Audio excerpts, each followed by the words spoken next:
Welcome to the Drop the Needle podcast, your backstage pass to the mystical realm. I'm your host, Jim Alstott, and here, gifted souls step up to the mic sharing their spiritual journey. We're hitting the high notes and the low notes of their awakening, creating a symphony of enlightenment. This isn't just another interview show. This is where divine insights are channeled and universal truths are revealed. So crank up your stereo and sit back, because who knows, this just might help you compose the next transformative chapter of your soul's purpose. Are you ready? Let's go. Hi, everyone, and welcome back. This is the Drop the Needle podcast, and I'm Jim Alstott, your host. Well, guess what? Today is going to be a little bit different than the norm. I'm not going to be your host today. Even though I just said that, I'm not going to be your host today. We have a special guest that will be our host today, and it is Mr. Nate Scripture. So what I'm going to do is I'm going to go ahead and I'm going to give the controls over to Nate right now. So welcome, Nate. Hi, Jim. How are you doing? I'm doing great. Good. Doing great. I'm excited for today because I feel like you've helped other people tell their stories, and finally we get to kind of flip the script, and now you're in the crosshairs, you're in the chair. Great. And I get to payback's a bitch. I get to poke you and find out what's going on in your life, and today's topic being about spiritual awakenings and your new book coming out about spiritual awakenings. And so there's a lot to talk about. I'm really excited about this topic, but maybe before we begin and dive in, maybe you can just, I think your audience probably knows you fairly well, but I don't know if you've ever really told your story about, how you grew up, where you grew up, what you do to earn a living, those types of things. A living. Yeah, sure. Well, I was born a poor but honest dirt farmer. No, starting off with the jerk reference there. Yeah, right. I know it. I was a poor but honest dirt farmer. No, I grew up in a little town called Plainfield, Illinois. And when I grew up there, if anybody's around this area, they'll know Plainfield as it is today, which is a pretty sizable southwest suburb of Chicago. But when I grew up, there was about 2,000 people plus or minus in that town. And actually in the downtown area, there was about 1,100, 1,200 people. So very small. And it was a farming community. And I say was because a lot of the farmland has been sold off to developers and everything over the years. And Plainfield, for those old enough, would know that it was hit by a devastating tornado in 1991. It was the only F5 tornado recorded at that time that went through Plainfield and just utterly destroyed us. But so I grew up there, small town, where everybody knew everyone. This was back in the day when you didn't have to worry about locking your doors or anything like that. Times have changed, but I was an only child, and the house that I grew up in was actually built by my dad and my grandfather and my dad's brothers, and lived there until it was time to go off to school, which I went to Illinois State University and then transferred to DePaul University, where I studied music. I studied vocal performance, specifically opera. I sang opera for a while. That's incredible. So you actually have a voice. Well, you have a great voice for podcasting. Oh, thank you. But so you can have a face for radio, I always say. Face for radio. You do have that. Yeah. No, but you know what? What's funny too is also, before we dive forward in that, I was thinking about how crazy is it that our ancestors, like even our parents and grandparents, used to build their own homes, right? Like my grandfather did it as well. It's like that was what we used to do, right? Like my family grew up on a tree farm, so it's kind of, and they built their own home there. So it's kind of funny that you have that sort of history. Similar roots. Yeah. But the opera thing is really amazing. So where did that go? Where did that lead you? Well, so interestingly enough, when I was at Illinois State University, my voice teacher said, first of all, it started out by him asking me if I'd ever considered singing opera. And I said, no, I would be happy just singing at a bar, singing Billy Joel music. And he said, but why don't you do me a favor? Why don't you sing this song? I was like, okay. And he goes, well, that was really quite good. And I was like, well, okay, sure. So it progressed. And he said to me after one of my lessons, he just said, you know, I really think you need to transfer out of here and go to Chicago. And I said, why is that? And he said, you have a voice, you have a presence, and I think you can do something with it, and you won't do anything with it here. You need to go. At first, I thought he was kidding. And then I found out rather quickly he was serious. So he actually helped me do some research, and I went to DePaul University, auditioned. And from there, I was, you know, you always hear people say right place, right time. And I think that I was certainly a product of that, where we had a fledgling opera program. Even though the opera program had been in existence for some time, it wasn't until a gentleman by the name of Harry Silverstein came in and really revamped the entire program. And we came in and we did full-scale opera. So the first opera I ever did was The Marriage of Figaro, and where I was the Count. And that's where it started. And we performed The Marriage of Figaro at the Blackstone Theater, which is now the Merle Ruskin Theater, but on Balbo in downtown Chicago. Nice, beautiful, classic theater. And it took off from there. I started to audition, sang in Chautauqua, New York, Boulder, where else? In Florida, Gulf Coast Opera, and Greater Miami, and so on, so on, and so on. So, yeah, and it started to, here's the thing. Here's the thing about a blossoming career in opera. You don't make any money. you just don't make any money. And you do it for the love of what you're doing. And that was a lesson for me, because it was hard to be called a professional, because when you consider the word professional, there's an assumption that you get paid for things. And there was a lot of gratis work in that for quite a while until I started to get paid. And even then it wasn't great, but it was a wonderful experience. I met so many fantastic people that I'm still friends with today. And yeah. I mean, well, we can come back to this, because I know how influential music has been in your life, obviously as an opera singer, but also beyond. And of course, I know your show incorporates music into it, and also your book. I think, can we circle back to the book, actually? Is that? Yeah. Can you show us the book? Because I understand it. The title is, Did I Just Have a Spiritual Awakening? Or was it something I ate? It's a little bit out of focus there, but it looks cool.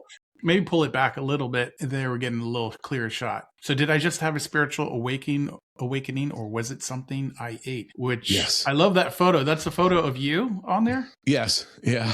And how did that come to fruition?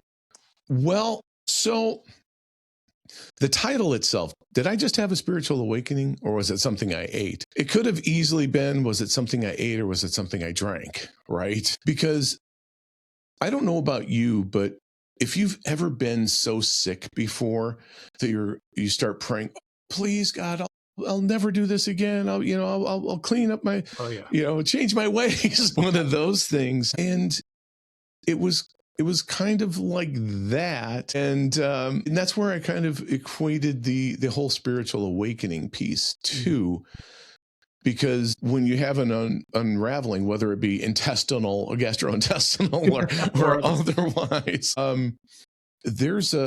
you're reaching for some lifelines at times. And that's really what sparked this. And,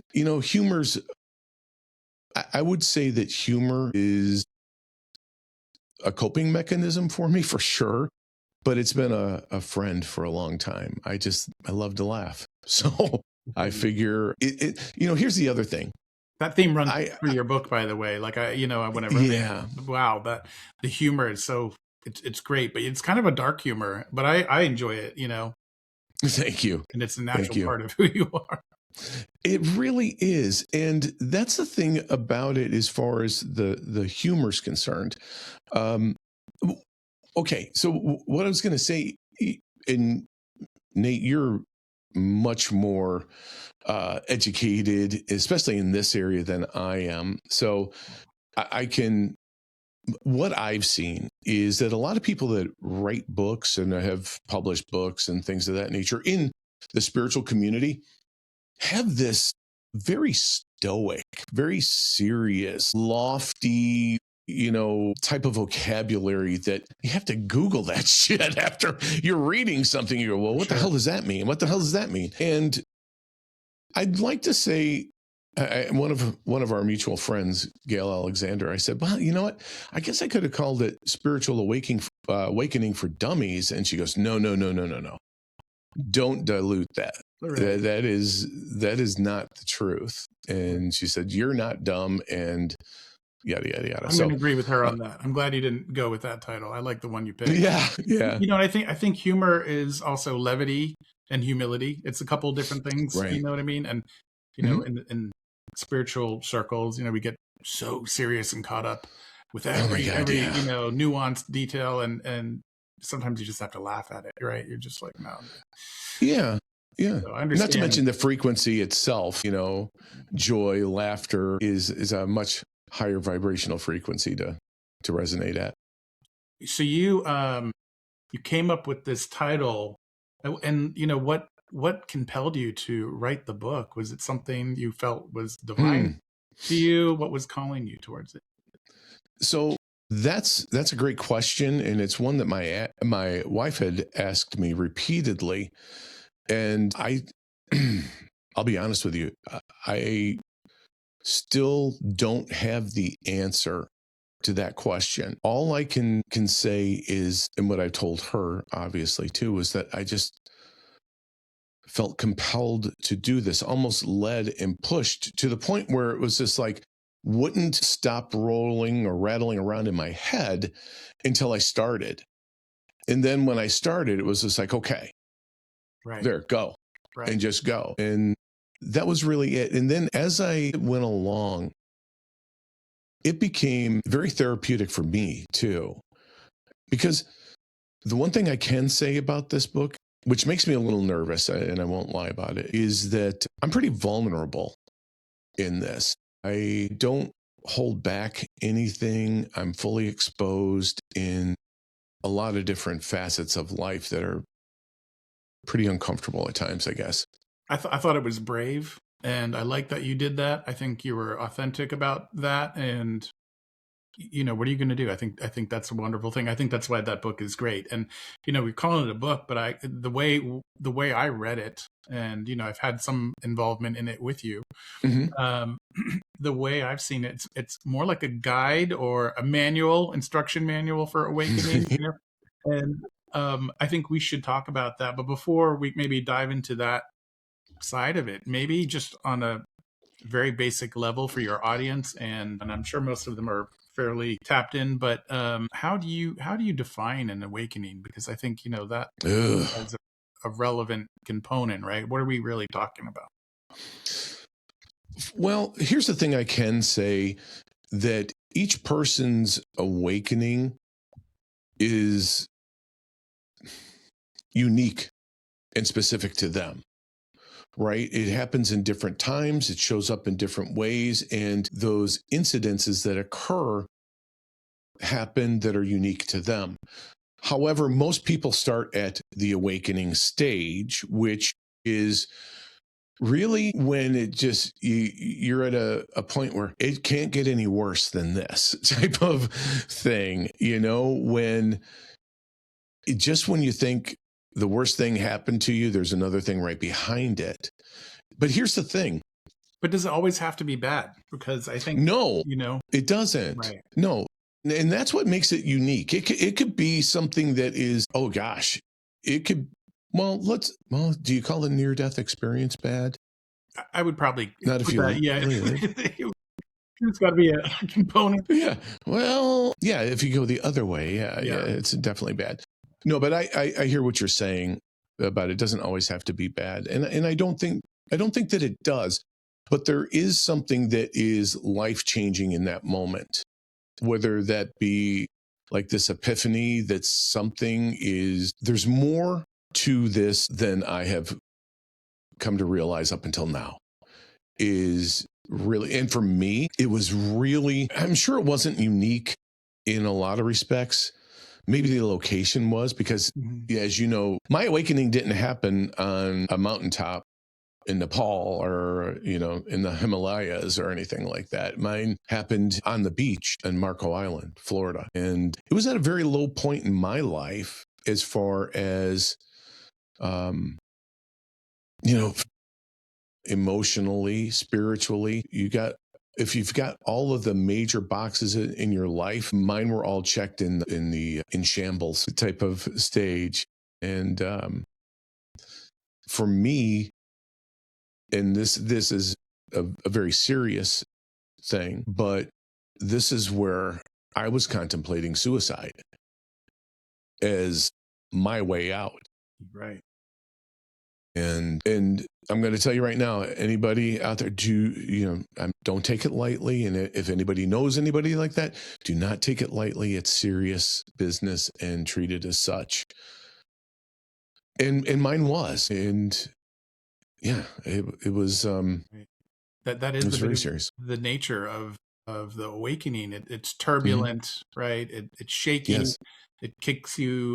You're off kilter. You're not really sure what is happening. You're trying to me, in my perspective, you're starting to see the veil or whatever world you've been in is not really that world in a way. I know it can be different things for different people. Yeah. It's almost like you can pierce through into a different reality in a way and start to see things around you, people around you, right? All of that and differently. That comes out really beautifully in your book. Well, thank you. And yeah, so I'm grateful that you wrote that book. I think it's going to be very helpful for a lot of people, even people who've been on the path for a long time, or just people coming in. I think you're really going to be able to help guide them. I hope so. And I even mentioned in the book at some point, I think it was very early on, that I wish there was something like this when I started. Right. Because I think also one of the things that at least I experienced was I felt very alone in what I was dealing with. It was like, what the hell is going on? And why is this happening to me? And why is it happening now? Right. So many questions. And that's one of the other things that came out of this. And it's still there, by the way. I don't know that anybody, here's the thing. Even though you can go through, in Dolores Cannon, God rest her soul, was one person that came up with 12 stages. And that happened to be what I used for the outline of the book, was her 12 stages of awakening. Now, which I thought was great, by the way, that you thank you. That you use that format to write your book, to kind of follow. I mean, it's not like we're following every step, right? Because as you admit, they don't necessarily happen in order for everybody in the same way, right? They really don't. At least it's what I have researched and found out, and what I've experienced. But the whole thing is, you could go through all 12 of those stages and go back again to number 4, number 5, number 7, whatever. It's whatever you're needing a little bit more of that you start to gravitate toward, or you get pulled to. So it's really interesting that there's not like, aha, I've reached the mountaintop. It's all done. It's not all done. Yeah, no, it doesn't seem that way. It's not like we nirvana and then it's like, we're done. It's like, okay, wow, I really need to integrate this better. I learned a new thing, Yes. It's kind of going back and like tweaking the experience. Exactly. Yeah. That's exactly right. And how did you know that you were actually having an awakening, right? Because, like you said, you're very alone and you're really alone. And, are you having a midlife crisis, or is it a crisis of consciousness? What is happening? How did you know? truth be told, I didn't for a long time. All I kept doing was holding on. I just kept holding on to whatever this new reality was. The new reality, it wasn't like I was transported someplace, but what I was doing, I was able to look at things a little differently than the status quo or what, we've always done it that way type of thing. And I started to question, but the answer to your question is I didn't know probably until maybe 2 or 3 years ago that that's exactly what had happened. Right. Because let's put it this way. My social circle consisted of business professionals, families that I was involved with from a coaching perspective, that sort of thing. And my friends that were, from college or neighbors or what have you. And none of them were outwardly saying, hey, I had a spiritual awakening. Right. Right. It wasn't like that. So I didn't know until one day I was listening to books on tape, which is one of my favorite things to do, especially as I'm cutting grass. And I heard a book written by Jennifer Weigel. And,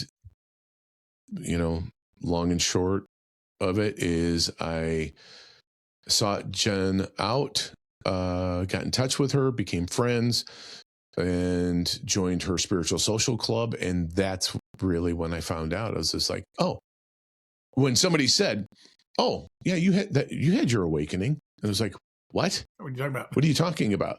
Right. And then it was just like, in my book, I refer to it as GTS. Google that shit. So I Googled that shit. What does that mean? And I was like, holy shit, it's got a name, Right. And that's really when I found out. Yeah.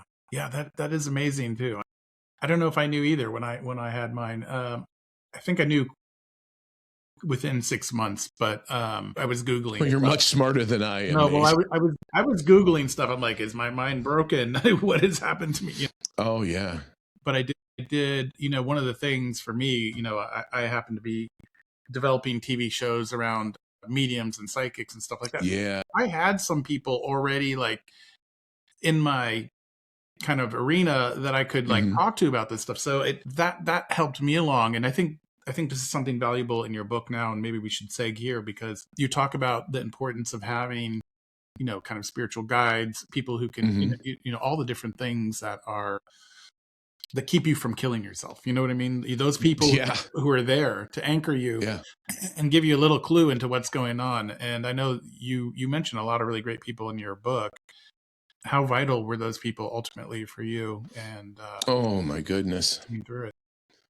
Well, I can say without hesitation that Kelly Schwagel was a huge part in all of this for me. She was my first spiritual mentor. She was the person who introduced, she wasn't the person who introduced meditation to me. My friend Barb introduced meditation to me, but they were Kelly's meditations. So I got introduced to Kelly. We had some conversations and everything just took off. And here's the other thing too.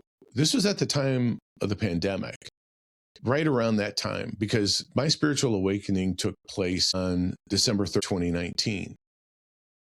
So I do know from a lot of the conversations I've had with people in the interviews and in the different circles and things of that nature, that 2019, 2020 timeframe was a real serious time for a lot of people in having awakenings. So big energy. I wasn't alone. Can I share something real quick with you? Well, please. On 2019, the last day of the year 2019, I painted this same day that you said you had your awakening. Oh my goodness. I literally painted this phoenix rising from the flames because I had asked Spirit, I said, what does this here have in store for me? Well, little did I know. And, this is my painting for my, sort of a version of my awakening. But the funny thing that you're talking about it and I'm going, wow, that's really a thing, Yeah. Yeah. That's very cool. Yeah. I Well, think you showed me that before, which I thought I liked that. I hadn't seen it in a while though. I which is like funny that. that you mentioned that date, and I go that just boom, because literally on New Year's Eve I painted it, and I was like, all right. But I think you're right. Like a lot of people came online, Yeah. and we were all like, a lot of people What's were going going, on? yeah, what is happening? What the hell is this? And more people Yeah. now, right? More and more. Yeah. And so it's interesting. I had a guest on, and actually I recorded the show with her. Her name's Michelle Blood, and she is of the mind that it's not really much different than it's always been. What is different than it's always been is our access to information. So when people are, let's say that they're in 2017, 2015, 2009, we're having these awakenings, you didn't have this instant access, or people that were, what do you call those? The influencers on Instagram. Oh, so-and-so had an awakening. Let's check in, Right. It wasn't that. You didn't have a TikTok channel for awakening. That's You a really probably good do point. now. I forget about that there wasn't that, Yeah. Yeah. Yeah, she was a great guest too, by the way. So everybody's going to be really excited to see her.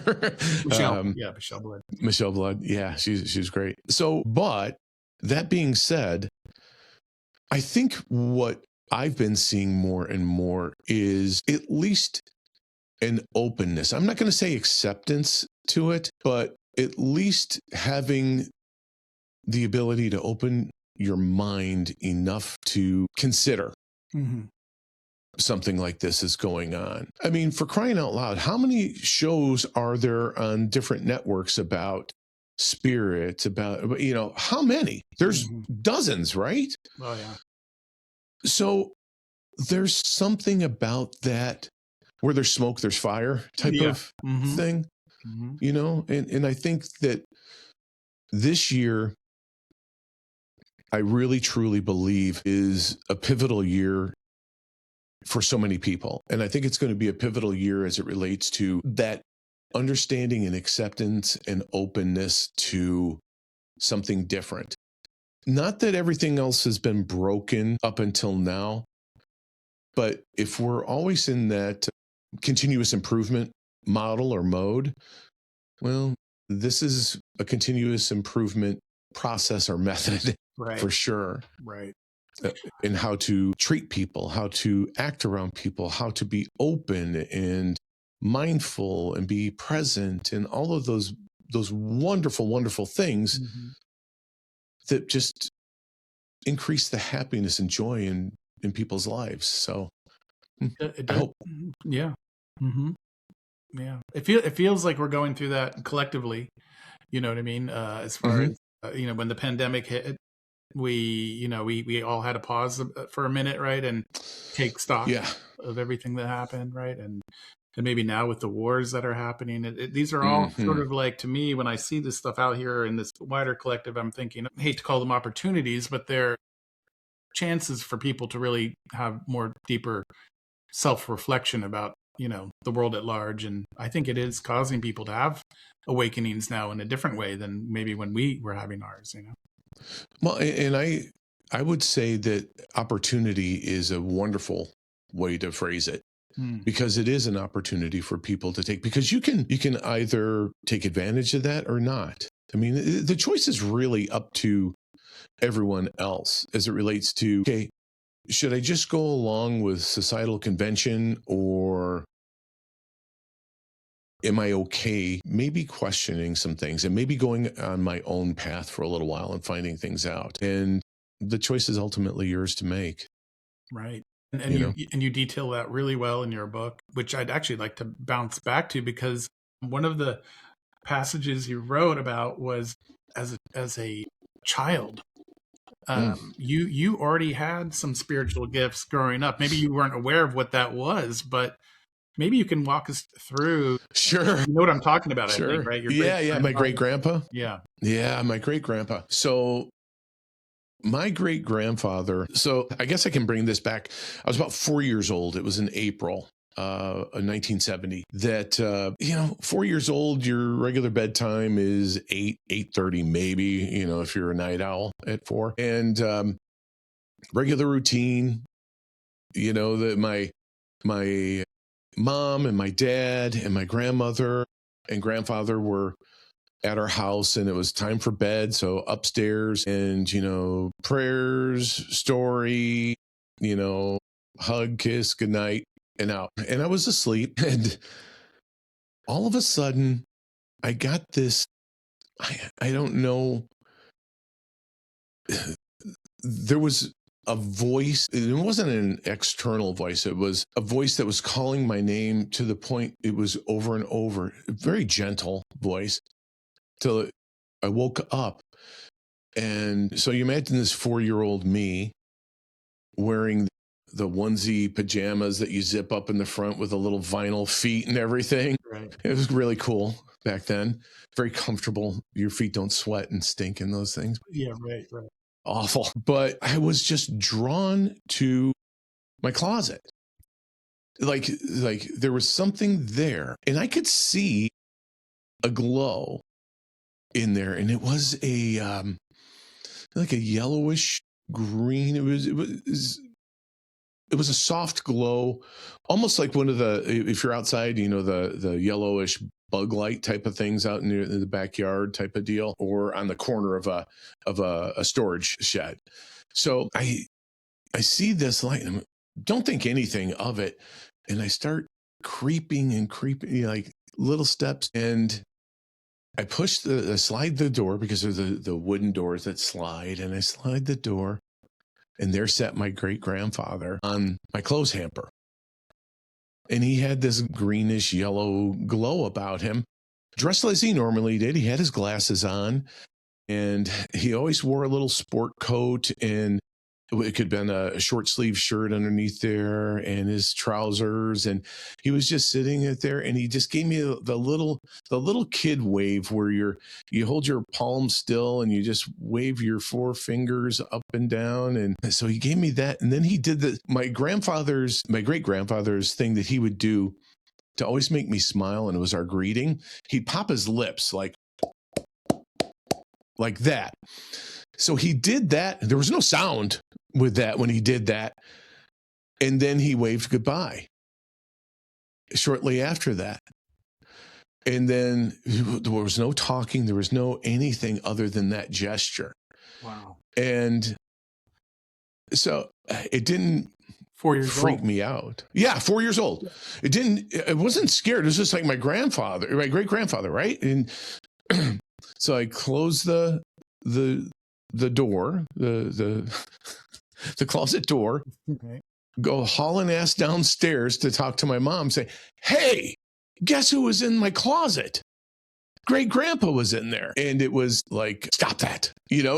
The first response, stop talking like that. And I got the stink eye probably from my dad and my grandfather and grandmother, and up the stairs I went. And my mom gave me the old sign of the cross, 4 kisses on the forehead, and good night. Brought me back, and I went back to sleep. And it's, the funny thing about it, Nate, we never talked about it again, ever. Which is so weird, right? Like, I just saw a ghost, or I saw something.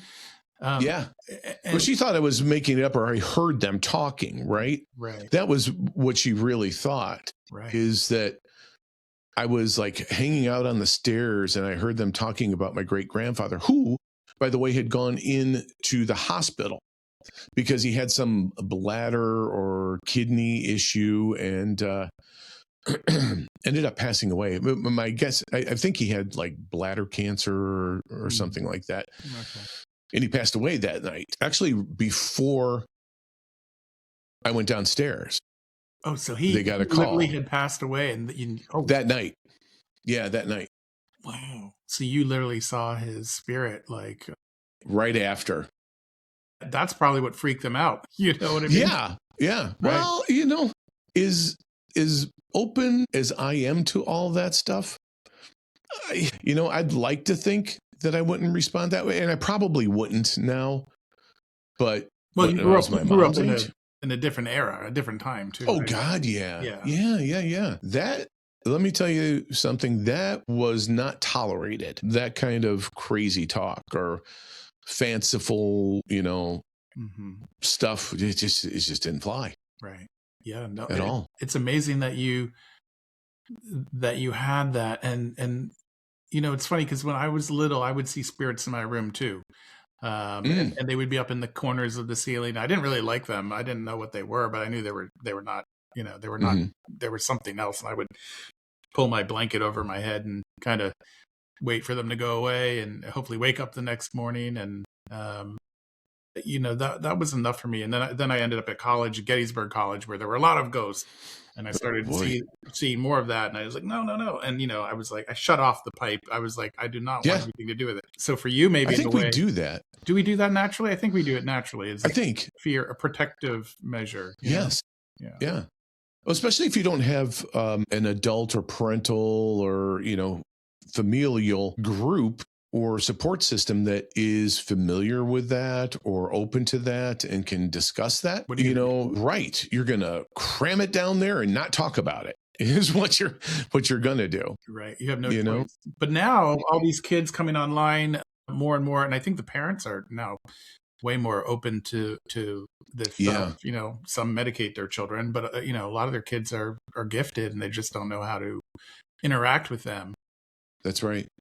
But thank God, like now things are evolving a little bit where we don't have to shove it all down and make it unnatural, Well, that was the thing that was, timely as far as our friend, and certainly you had the benefit of being mentored by her much longer than I did, but Pat Longo in her book, and talking about those things specifically as it relates to anxieties and oftentimes teens being misdiagnosed as being bipolar or schizophrenic when really they were just hypersensitive human beings that were picking up on these things and medicated.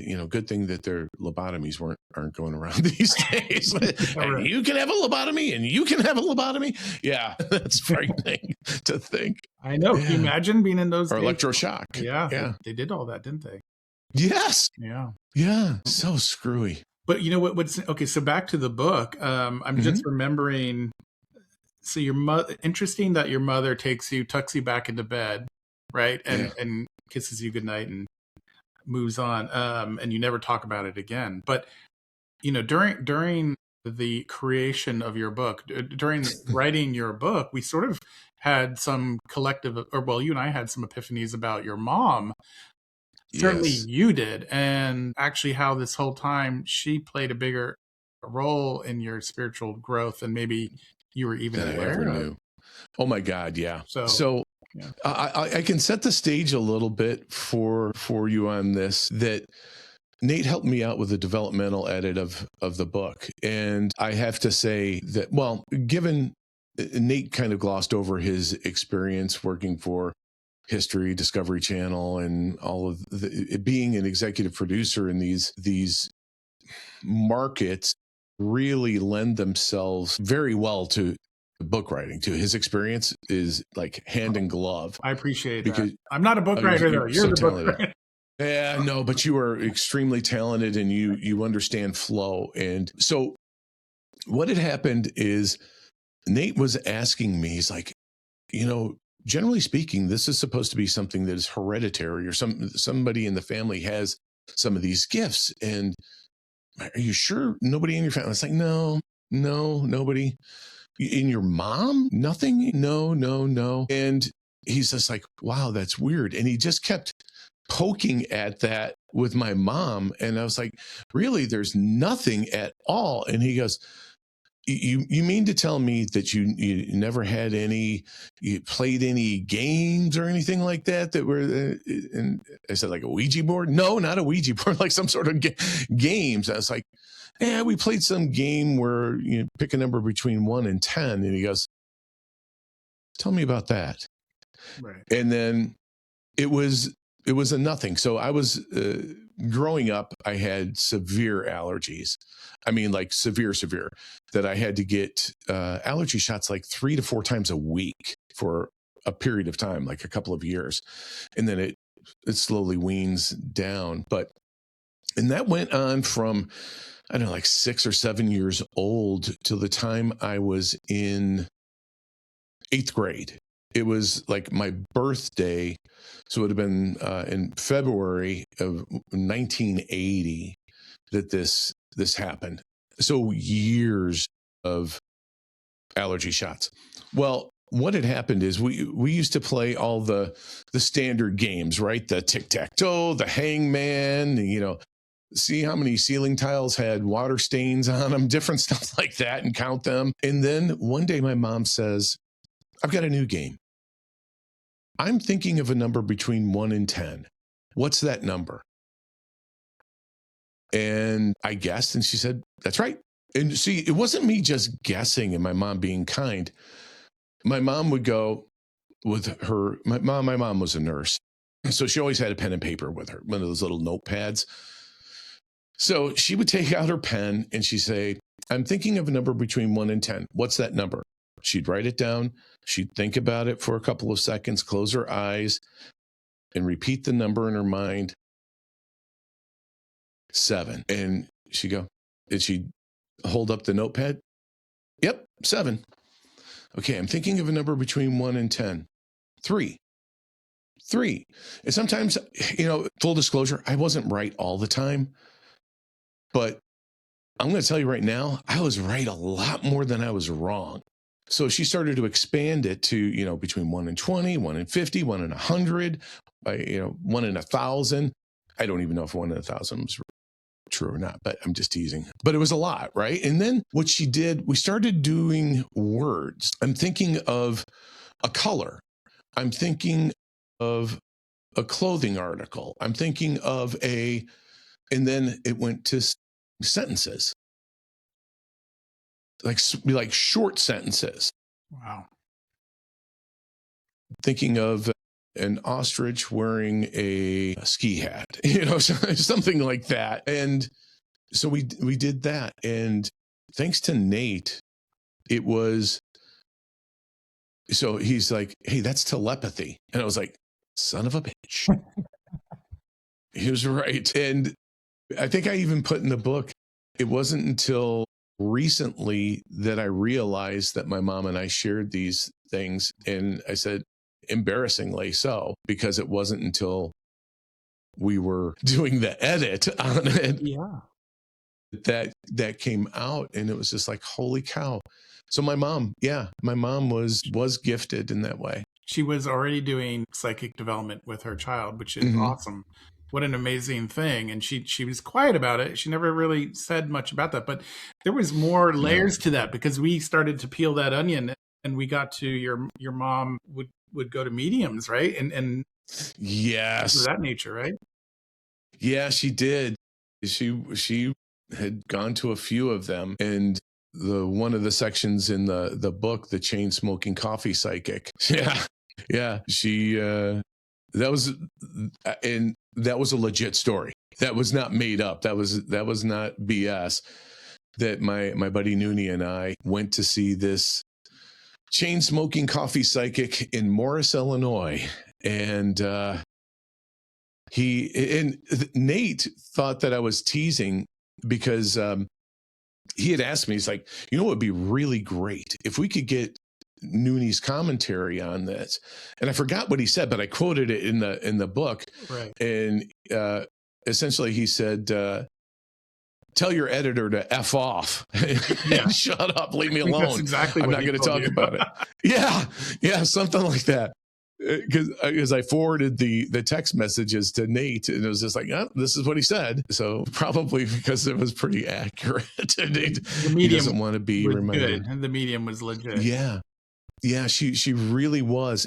So that's another thing, that one of the blessings that I've had in all of this, and doing the podcast and everything else, has really been the people that I get to meet. And some I become friends with, like yourself, and some I maintain contact with, and we're friendly, and it's really been nice from the standpoint that, in not seeing nothing against the 3 a.m. mediums that you see on the commercials on TV. I'm sure some of them are probably okay. But what I've been blessed by and with is seeing what somebody that is truly working in their gifts to help people, what that looks like.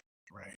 And what that feels like. And it doesn't feel bad. It doesn't feel negative. It isn't like because you can tell when somebody's fishing for information to take advantage of a situation. And again, the people that I've been fortunate enough to become friends with and get to be introduced to are just incredible, incredible people, and so talented that I feel blessed, really. It is amazing. And it's amazing to think that you come out of an awakening experience and potentially you end up being a practitioner or somebody who can actually help people because of your newfound spiritual knowledge and your gifts. So it's great to, there are silver linings and everything, but coming out of that and then being able to help others is really a huge part. And you mentioned it in the book, which I love. It's that stage of the awakening where you finally go, aha, Yes. I want to help people, I want to help people get to the next level. And I know you've taken courses. You told me you're a certified Reiki master as well. Yes. Reiki and Chios was a recent as well, which is an auric energy healing. And I will say this, full disclosure, that even though I have a master certification in Reiki and am able to teach people, I don't. And that wasn't really why I decided I would take the courses. I had a natural curiosity about it. I wanted to find out what this Reiki thing was, because Reiki was a new word to me, not to mention healing practice. And there were really only two people who benefited. I shouldn't even say two people. There was one person and a dog that benefited from my Reiki education and training and practice. And it was really neat to see that, especially with my middle son. When I did that the first time, he had a shoulder injury. He actually tore his labrum. And it was when he was a junior in high school. His first football game, tore his labrum, played the entire season. Right. Tough as nails. But when he was doing stretches and things like that, we were out in the garage. I have a gym in my garage. It's really not a garage. It's a man cave, as I'm told. But as he was sitting on the bench, he was saying, "Gosh, Dad, my shoulder's really hurting today." And I took that opportunity. I said, "Okay, do me a favor. Go ahead and lay down on the bench and just relax." And so he did. And I started to work with Reiki and the energy around his shoulder. And he goes, "That's hot. What did you put on me?" And I said, "Nothing." And he goes, "Dad, that's hot." Wow. And I said, "Hey, bud, I'm not touching you. Just relax." He goes, Okay. He goes, "Okay, that's better now. That's better. Thanks for taking it off." Right. That's crazy, right? When you're like, I can't explain that. No. And I swear, I didn't even touch him. Right.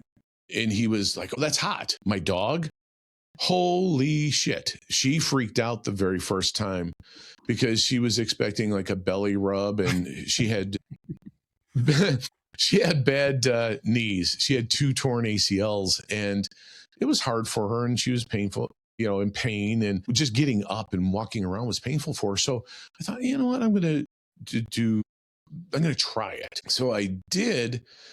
And she was laying down, had the one on her left side, had her right leg up, and I was around the ACL on her right rear leg, and just hands over it and just focusing in on it. And the next thing I know, she jerks her head around from laying flat on the ground and has a startled expression on her face and took off. And it was just like, I didn't even touch her. I don't know what the hell just happened. I didn't touch her. And then she came back, and it wasn't that day, mind you. It was the next day. And she came by me, leaned up against my leg, slid down my leg, rolled over, and wanted it again. And see, it was really cool. And the thing that I even write about it in the book is because dogs can't fake that. You know, they're not going to be like, he's really fixing me now. You know, they can't do that. And the fact that she came back for more, and it wasn't me, I wasn't touching her. I wasn't doing any of those things. And she did that for a while. And it was really cool. That's amazing. And I think that, Reiki is, it's a great tool to learn about energy, how to work with energy. And certainly I think when during my earlier stages, I got into Reiki, I did a couple classes, and I had some really profound things. Like, it opened up my third eye, and I started to kind of see other stuff. But I noticed after that, like, my hands would get really hot if I started to do any type of work, whether it was on a pet or a family member, or even our dear friend Pat Longo. When I go see her, if I gave her a hug, and she would go, "Oh my God, your hands are burning up," because she knew we were going to do like healing energy work on her. And she'd say, "Oh my God, your hands are like burning up." I'm like, I don't know. They just feel normal to me, I guess. But, to others, they really did feel that. So yeah, even if you don't end up using Reiki in some sort of professional capacity, it's great to have it, I think, as something you can just share with others at any given moment, even yourself, because self-Reiki is a good way to regulate your energy.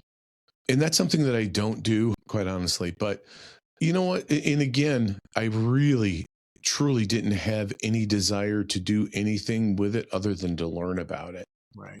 It was just a curiosity. And maybe I'm drawn to the Asian culture and the mysticism and gifts that come from that culture. And I'm not just talking about Japanese, Asian is also Indian and so on and so forth. So it's really it's interesting to me. Yeah. And all those things have been so helpful for many centuries, and used. But yeah, in your book, you do write a lot about, working with different energy healers and how you're still close with them. And I think that will be beneficial to your audience members who are going through things and they need help in certain areas. I think the people you mentioned are really wonderful people. And, I'm trying to think of anything in the book that we've missed. I don't want to, I know we got your mom, but, I was thinking about the format of the book itself, because the way that you have it, beyond the Dolores canon, as sort of the foundation for the stages, you also have a lot of musical influence in there. Like every chapter, so every section, section starts with a musical quotation or lyric, right? The lyric name of the song. Yeah, so what it really does is, and I understand why there's copyright rules that you have to follow, that you can't list the lyrics of the songs. But what I've done is essentially given the title of the song, the synopsis of what it meant to me in a particular line, a lyrical line, as a matter of fact. It's usually that rather than the entire song, because who cares about my interpretation of what that song means to me? Yeah.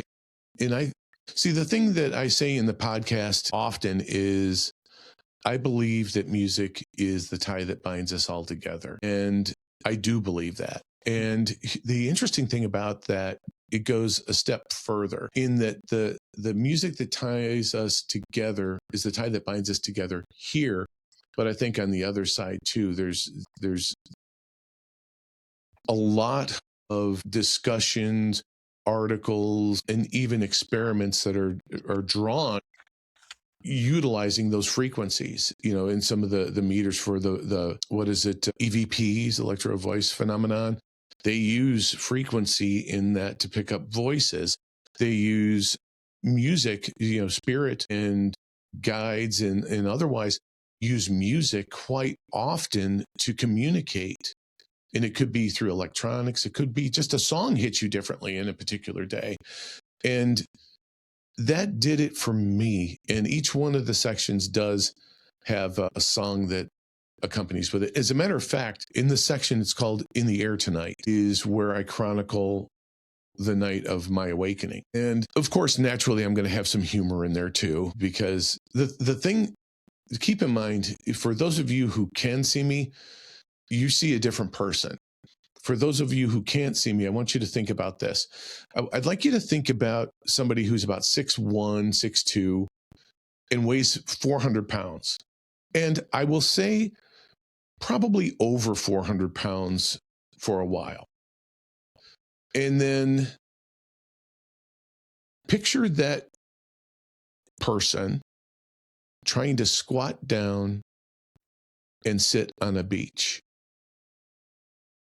without falling over and looking like a turtle on their back. And that was me. I was that turtle flailing around and trying to get up really quick and looking around and say, who's looking at me? And nobody was looking at me because it was the middle of the night and I was by myself. But that was me. But where I'm going with this is that I'm a different person than I was then, because I was about 400 pounds and I lost over 150 pounds and I've kept it off since then. And I did it relatively quickly too. So which is amazing. I was fortunate that you did that. I mean, that's not any small thing to accomplish, but I also know that your awakening was in degree centered around losing weight, because almost God was saying to you, look, Jim, it's time to lose the weight or we're not going to have more time here on earth, kind of thing, right? Wasn't that? Yeah. I think so. And I think what I was hearing was open-ended, which allowed it allowed the option for my choice in it. So I could make the choice, because what I had heard was, you will not see another birthday as you are. Now, you could say, boy, that's ominous. I'm going to die. That voice is telling me, get your shit together or you're dead. Or it could be saying, hey, you're not going to be like this anymore. You're going to be like you're supposed to be, right, like who you really are. And I think I went with the latter. I think that's the right attitude. Yeah, I didn't double down on the, oh shit, I'm going to die. So may as well have some fun, because there was nothing fun about that at all. No. But that's the music. So yeah, in the book, when people get it, they'll see In the Air Tonight, right? With yes. So what I wanted to say as I started to get lost in my own thoughts, which is typical, by the way, sorry, is I actually wrote a song for the book, Under the Pale Moon Glow, which is my song and set to music of what was happening then. So for anyone who purchases the book, and this was Nate's idea, by the way, because my idea was to try to do it much like the podcast, where I had a playlist for this, my awakening in the journey, so people could come along with me and they could listen along and all these other things. And I couldn't figure out how to do it. And Nate said, well, yeah, I think you can do a QR code. I was like, son of a bitch, she's right. And so we did. And for those who purchase the book, whether that be an ebook or audiobook or the published hard copy, you're going to have the ability to go to my website, where you're going to have the song. There'll be a link to the song. So you'll get to hear me singing the song on there. And I love that. That's amazing that you did that you sang that song, that you made it, that you wrote it. Yeah, it's incredible. It really is. Along with everything else you included, because it's not just the songs through the QR code. I mean, I think you actually have a website. Yes. As well, right? Yep. So the website for anyone, and it's a thank you, by the way. It's a thank you for spending the time with me. It's a thank you for purchasing the book, that I wanted to give you something else, which at the end of each section, there's a spiritual summary. And then what we decided to do, instead of stopping the flow of consciousness or thought by asking questions, I did have spiritual questions that accompanied each section. And it's not homework, mind you. But what it is it's designed to maybe spark something else to help you, the reader, the listener, get a little bit further down that path to understand things a little more, and maybe even make things a little clearer for you. So that's in there. The other thing that's there are some meditations. I mentioned meditation before. I never in a million years would have thought that I would have been someone who meditated. So you'll have those in there. You'll have some soundscapes from my very, very close and talented friend, Carrie Muller. She'll have some soundscapes in there for you as well. Can I cut in real quick, just because the meditation part, we've talked a lot about, Reiki and these other practices. For me, meditation is like number one during an awakening, because you really do have to get quiet. And, I still have that practice today. I do my meditations, I do my energy clearing. So I think it's amazing that you've done these guided meditations, included them, which I really enjoy, by the way. But I think people really benefit from that. And I just wanted to ask, how big was the role of meditation has it been in your journey? Oh my God. I think meditation was the linchpin for me. And as a matter of fact, I will go so far as to say that meditation was the linchpin as it relates to my weight loss. Believe it or not, because most of the time we're walking around in a sympathetic state. And I don't mean sympathetic I'm talking about your nervous system, where your nervous system is in that fight, flight, or freeze state so much that it becomes the norm. And it doesn't matter what diet you're on, doesn't matter what you do. When you're in that, the cortisol level and everything else that's going on will not allow for weight loss. It just won't. And stress is the number one killer of the people in the United States. Stress is. So that's that stress hormone, cortisol, rolling.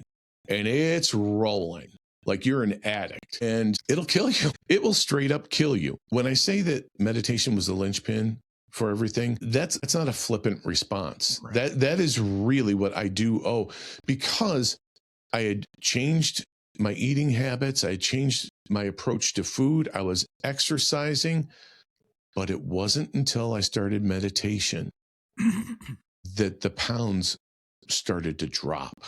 I mean, it went from 1 or 2 pounds to 5 to 7 to, a week that they were just boom, and nothing was changing. Wow. But my meditation practice amped up. It's that, it cannot be understated how vital it is.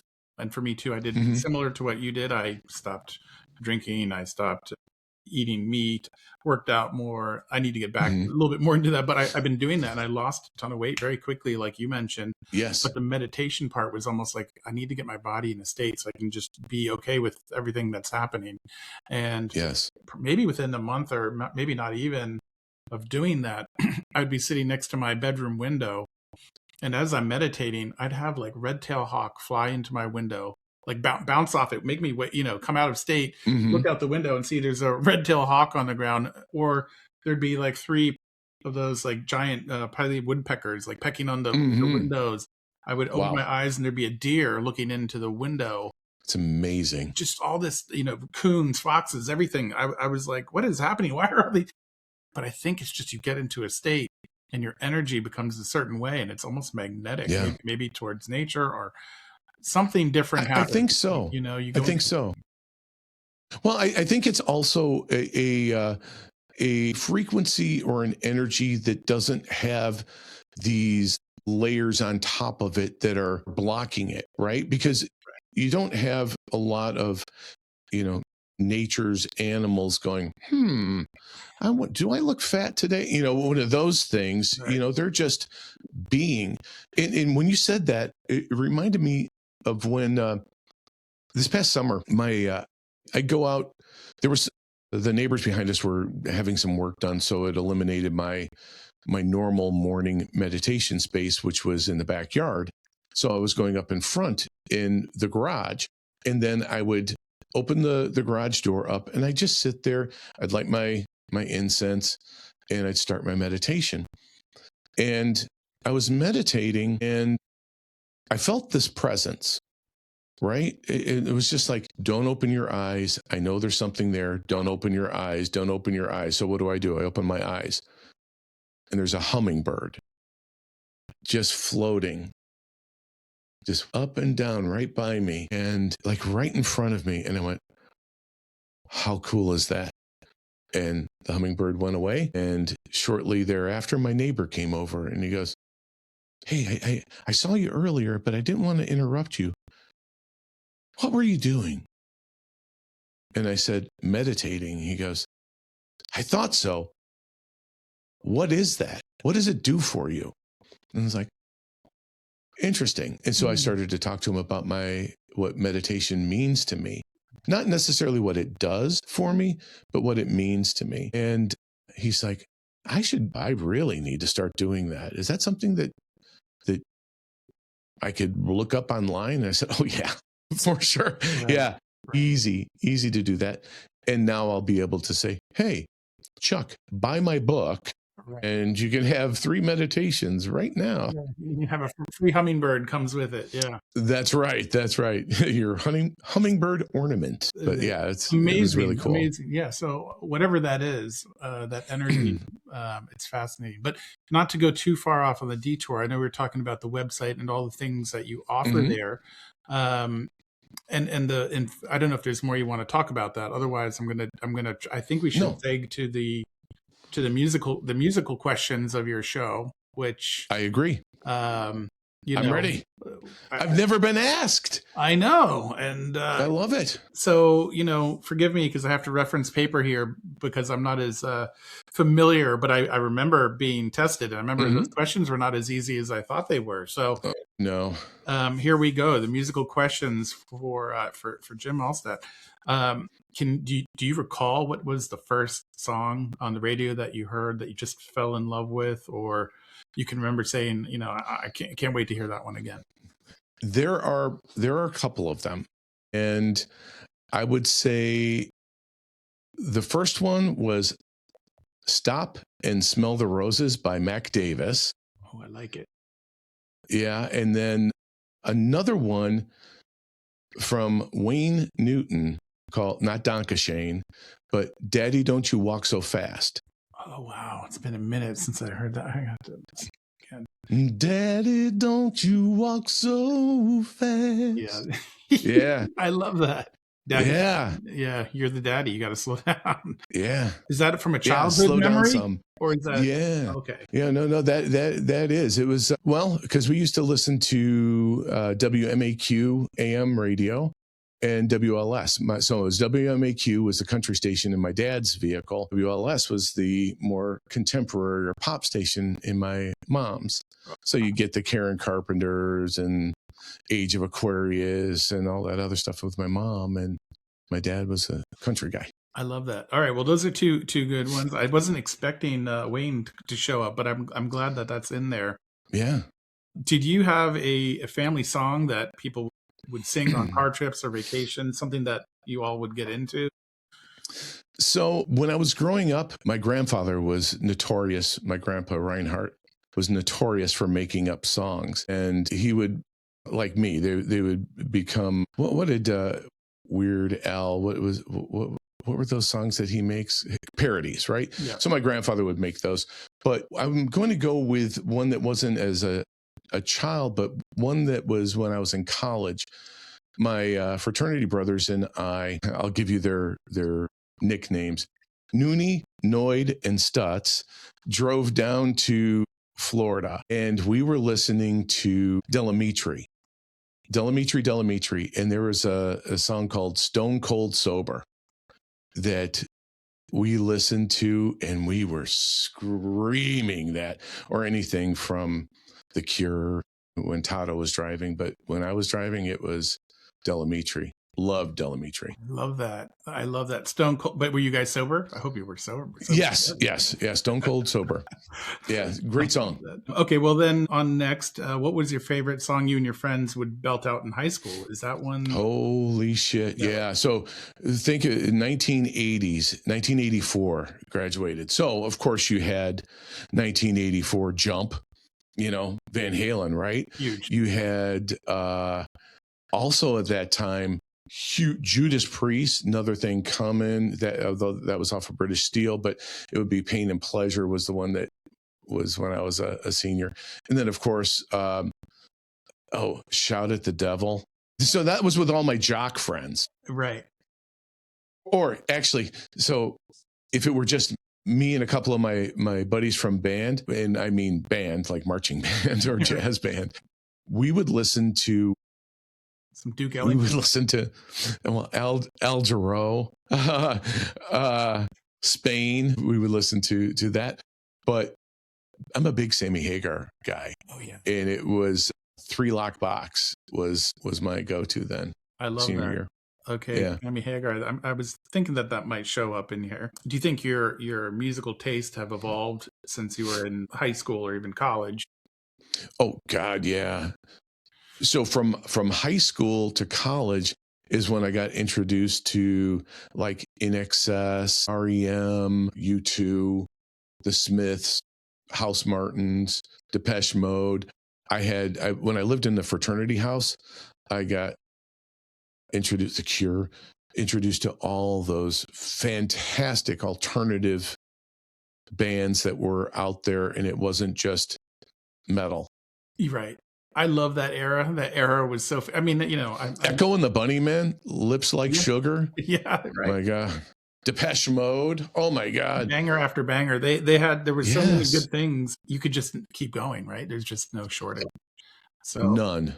I like that you picked those. I wasn't expecting Depeche Mode from you. So I'm glad that you threw that in there. I'll tell you something really quickly. So I auditioned for the radio station at Illinois State University, and they said, and my big brother in my fraternity was one of the managers there, and he's like, "Oh, you should come." And he said, "Great, it'd be great for you." And I said, "Oh, okay." So I go there, and he goes, "Do me a favor, whatever you do, don't come in there all wasted or anything." I said, I never do that. So what do? I come in there all wasted. And they give you a script to read. And it says, okay, we want you to do this lead in. It's INXS, I Touch the Roses. Or I Touch the Roses by INXS. So I get this, "Hi, this is Jim Alstott, and that was I Touch the Roses by Inks." And he goes, "In excess," and I just started laughing. I Touch the Roses by Inks. Yeah.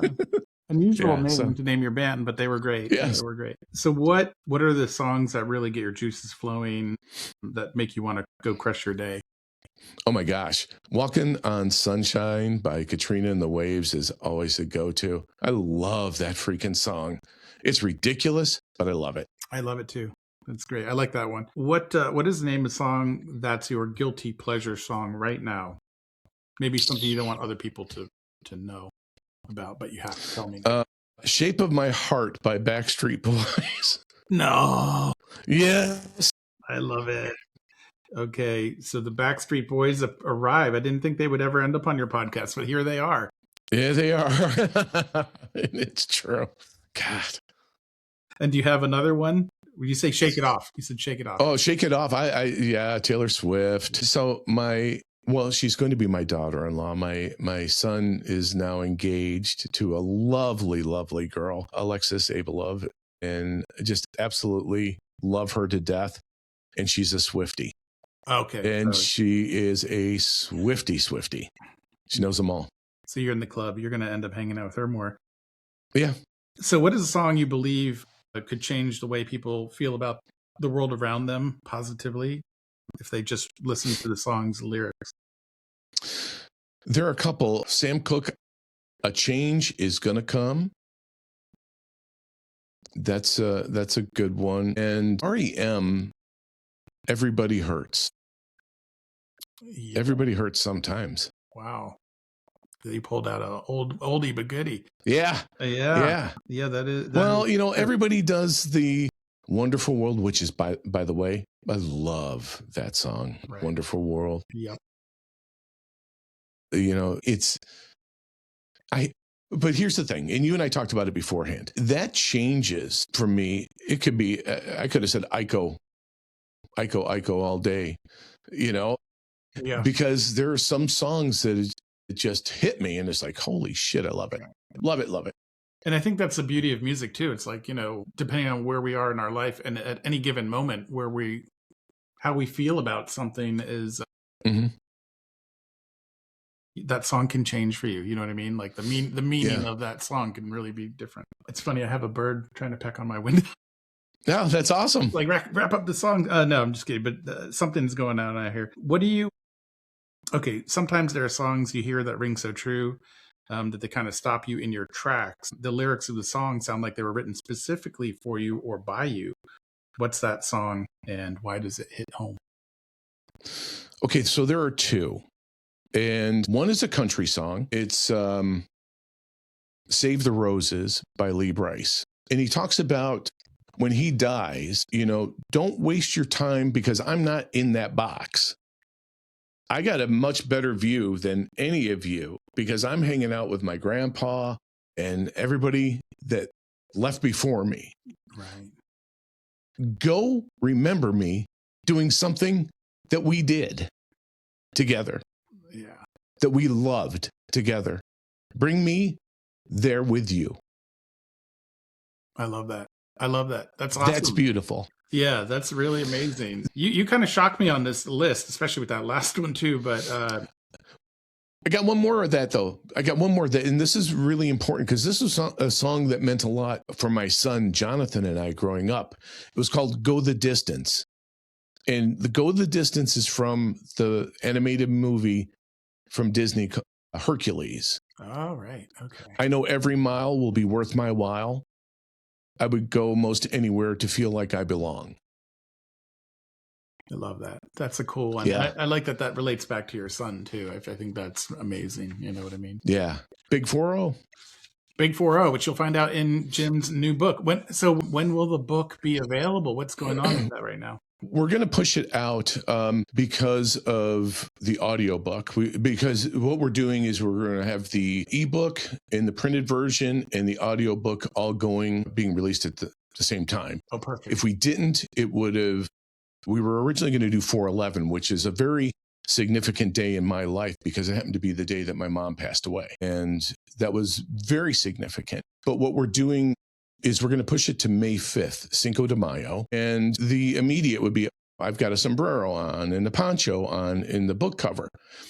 Yeah, yes, but it was also the day that my grandmother passed. And my grandmother was very important to me. Wow. My grandma Reinhardt. Yeah. Right.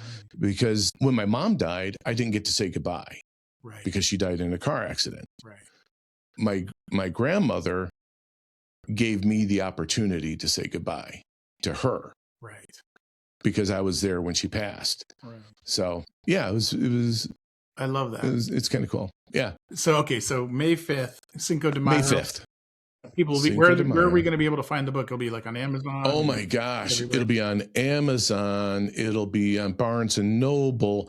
You can go to my website, which is jimalstott.com. You can go to penandpublish.com.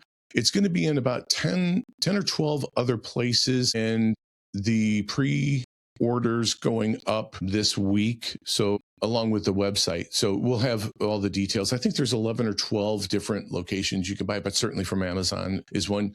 And what we're going to do is we're going to have an opportunity for people to, if they want a signed copy of the book, they can order it from the website. Oh, perfect. And I'll sign it. I can personalize it, whatever somebody wants. Happy to do that. And I'm just so excited and thankful and grateful for the opportunity to do this and to share it with everybody. I'm very lucky. It's a great book, and thank you for letting me play a very small role in it, but it was great. Oh my goodness, thank you. To watch you bring it to life, and I know all the different things that happen behind the scenes to make it that way. So anyway, congratulations on your new book. Thank you. And I appreciate you and everything you've done for me. My pleasure. And I just can't wait to see what happens for this year. I think 26 is just going to be an amazing year for all of us. Yeah, good. And I hope I get a free taco when I order my book from your website, because I feel like hey, you just drag your ass to Illinois, and because here where I live, just down the street, we have authentic Mexican restaurants that are so kick-ass. I mean, they're so good. Oh, wow. So good. Maybe you need a launch party at one.